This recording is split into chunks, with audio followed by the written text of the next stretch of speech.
I'm Paul Harwood, Director of Route Investment for Network Rail and the South East Route. Come to this event today to listen to Paul Plummer talking about investment and partnership in the transport sector.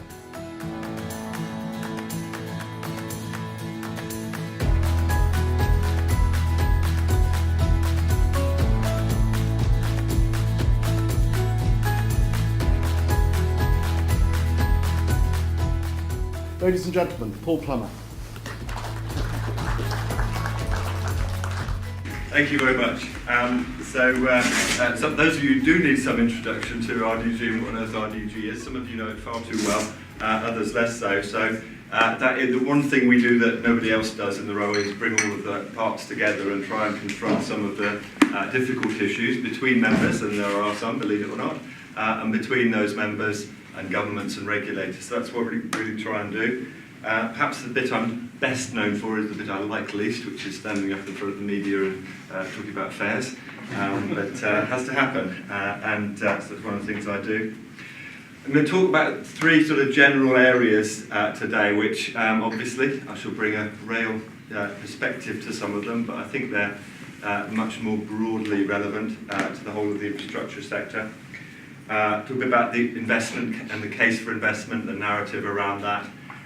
I'll talk a bit about partnership in its broadest senses as the debate is evolving, and a bit about technology, innovation and planning, which I think are massive issues in their own right. We can spend all day talking about each of those in any of the sectors represented here today, but I'll sort of give a bit of a provocation and then we can discuss some of that. So in terms of the case for investment in infrastructure, I think we've been fortunate the last few years. There has been a consensus about the need for that investment across the whole economy and political spectrum, and we have certainly in rail, but other sectors as well, been fortunate to be able to exploit some of that consensus and make significant inroads to what realistically was a backlog on previous underinvestment, and I think that's all very good.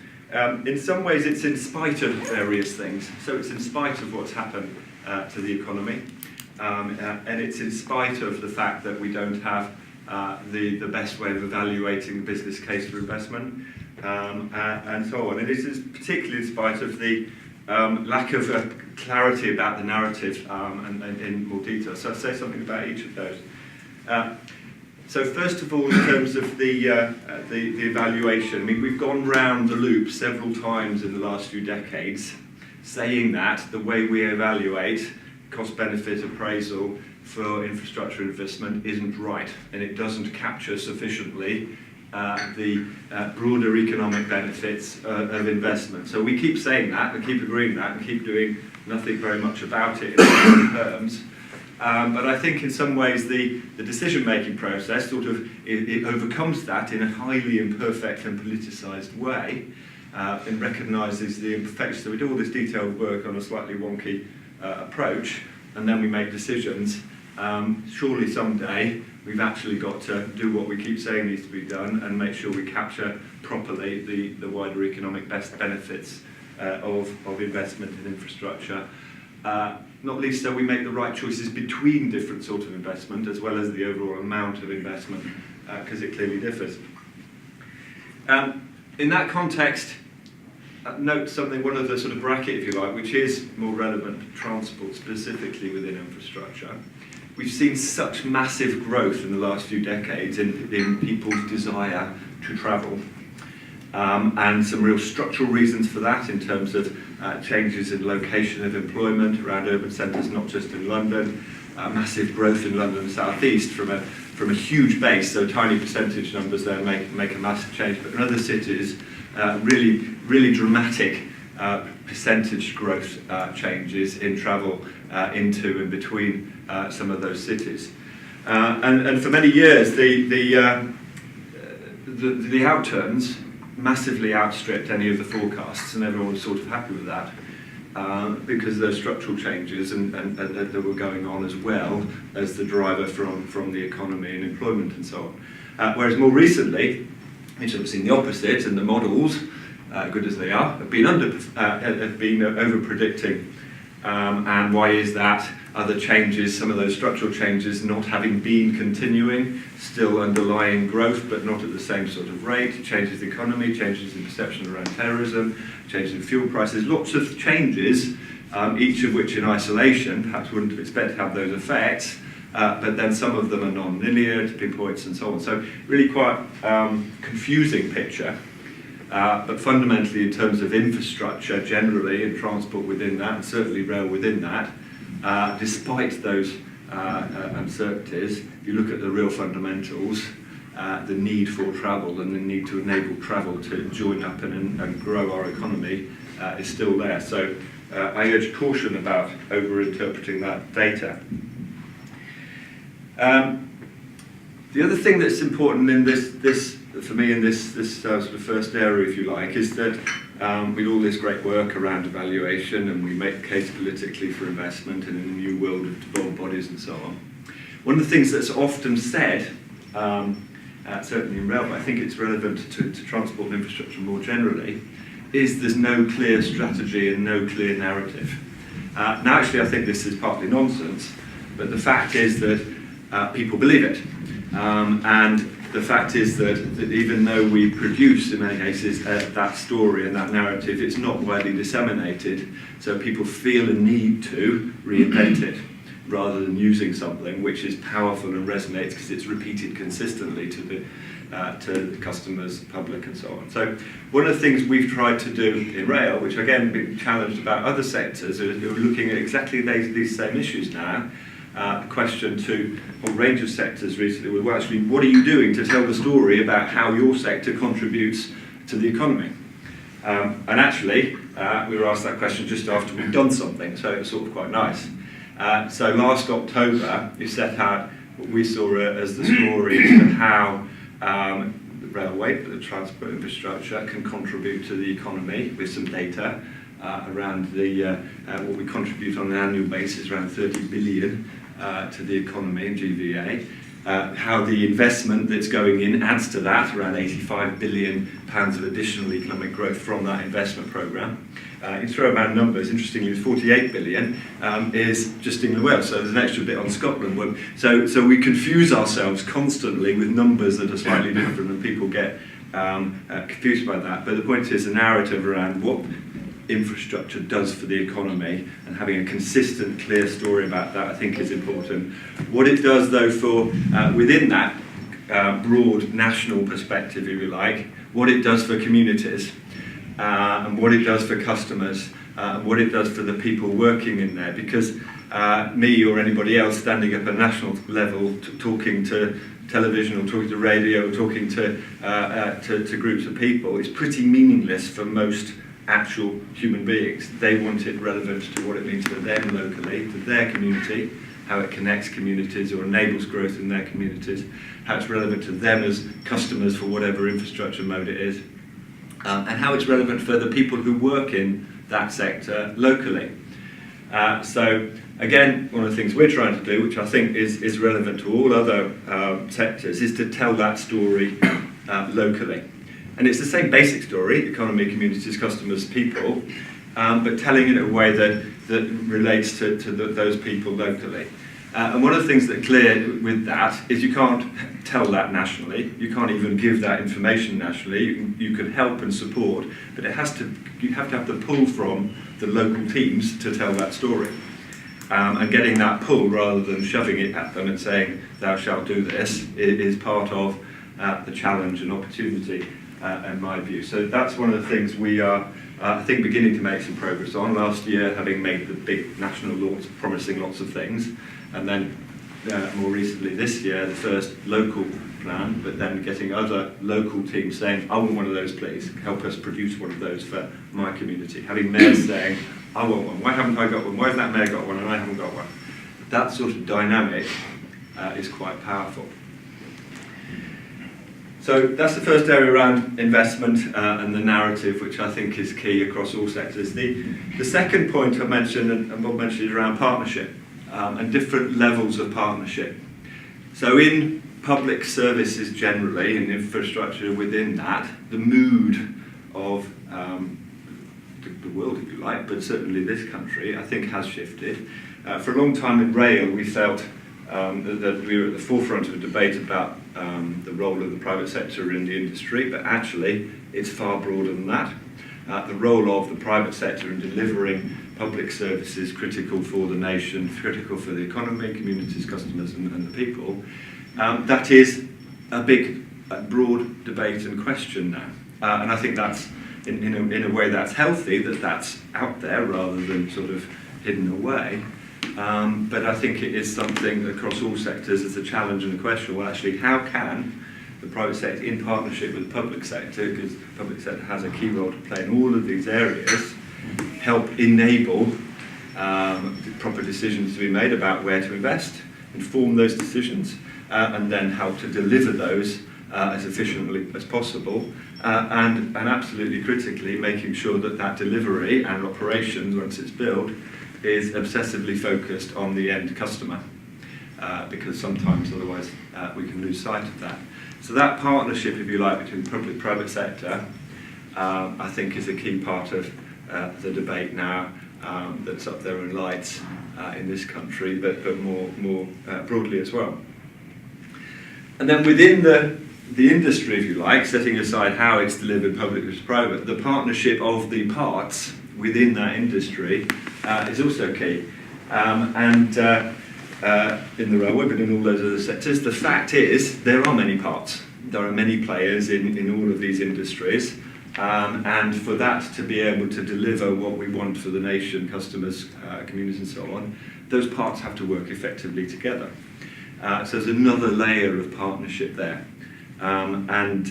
Making sure we have alignment of incentives of different parts that are regulated in different ways, or have different incentives from the market or whatever, or from their different government agencies, it is a challenge and an opportunity for us. And also, really critically, an important part of the narrative, explaining that actually government has a critical role in deciding what it wants from infrastructure in the country, but in terms of delivering that, the private sector has a key role, and also to help to inform government decisions. So there's different layers of that partnership conversation that I think are important, and we should be open about, not just in my sector, but across all others. There's an aspect of that which I think is interesting as well. If you think, as I've done in my background in sort of economics and regulation and strategy across utilities, infrastructure, and in the second half of my career, exclusively rail and infrastructure, the sort of evolution of regulation for many, many years was absolutely clear. The focus was on narrowing down the monopoly, regulating the monopoly effectively, and allowing competition and choice wherever you possibly can. Over decades, led by Britain in many ways, that has been the evolution of the debate about regulation across the world. And indeed, it still is in many ways. But the mood around competition and profits and the private sector in the public debate, when things are not being delivered as people would like, then begins to change. And I think that's something that we need to address and think, well, actually, how can we better sell? Not just infrastructure and the benefits of infrastructure, but the role of competition and choice in that world, I think is challenging for us now, whereas a few years ago, we might have taken that for granted. I think that's a fascinating area for debate, perhaps later. The third area I'll talk about, and hopefully provoke things, around technology and planning, the role of disruptors even in infrastructure industries such as ours, where people thought for many years perhaps there wasn't much threat from that issue. I think people now think very differently around that. Links to the question about monopoly and competition, but slightly different. There are so many different aspects of that are relevant to my sector, but more broadly. The one that people ask about most in terms of a threat to the railway, and I don't see it as a threat to the railway, well, the role of automated vehicles, what does that mean? Are people going to not want to use trains anymore because there'll be platoons of automated cars running up and down our motorways? And I actually think that agree that radical change is there and is almost inevitable, but I don't see it in a threatening way as sometimes people do. I think that rail, as with other infrastructure sectors, within each sector, the traditional ways of doing things, if we do them well, are still a critical, important part of it, but they're not the whole part of it. So in the rail context, the rail bit of a journey, for many journeys, it's still a powerful and a really effective way of travelling, but it can't do the whole thing. And joining that up in an end-to-end sense becomes more of the imperative and the opportunity in the way of dealing with the threat. One of the other things that technology enables in that sense is in the old-fashioned world, we talked about the holy grail of integrated transport and railway planning, and the only way of achieving that holy grail was by having somebody with every single bit of data and every single decision and choice in their head. That's no longer necessary. So actually, we can achieve more of that integration between modes and with other aspects of infrastructure, and also achieve more of that end-to-end service focused on the customer, not by having one person planning it and deciding it all, but by each part doing its bit and having much more open, transparent data to enable innovation and choice around how the thing is joined up. We don't anymore need to be knowing everything. What we do need to do is be transparent and so that it can be joined up in a more virtual way than was possible. And I think that is clearly one of the big changes and opportunities across all of these sectors.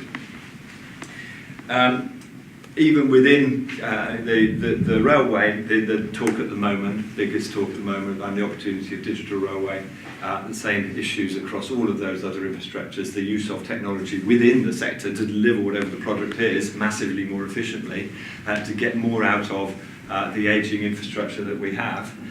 In this country, in rail, we beat ourselves up, but actually we are the best in the world at getting the most out of that infrastructure and delivering more services, more seats, and more reliable services from that infrastructure without building more. Yes, we have to build more. In some places it simply isn't possible to get more out of the infrastructure, but in most cases new technology can enable us to get more trains closer together on that existing line. It does require us to make a leap, but I believe we have more of the need than many other countries.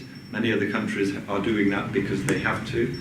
We're doing it because we have a business need to provide more capacity, and there's an opportunity for us to then create the skills in this country that we can then re-export, having gained that leadership role in implementing it here. So I think that's another area where in rail there's that opportunity, but across infrastructure generally. We have led the world for many years in some aspects. Led with a very small L, and I think we can have the confidence to do so again. Thank you very much.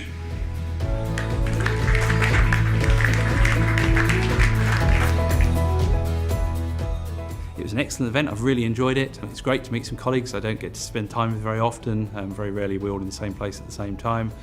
Paul's an excellent speaker. A number of subjects were really topical, and Paul adds a certain depth of understanding and extra thought to it. And the questioning then afterwards was also quite thought-provoking and generated some good conversations. I take away from today, I think there are still a lot of opportunities, a lot of things we can do differently in this industry, in the rail industry specifically. It is ripe with opportunity. There's challenges ahead, there always are, always will be, but there's lots of things we can do going forward, embracing technology, and it's all about how we work together as an industry, and that partnership word is critical.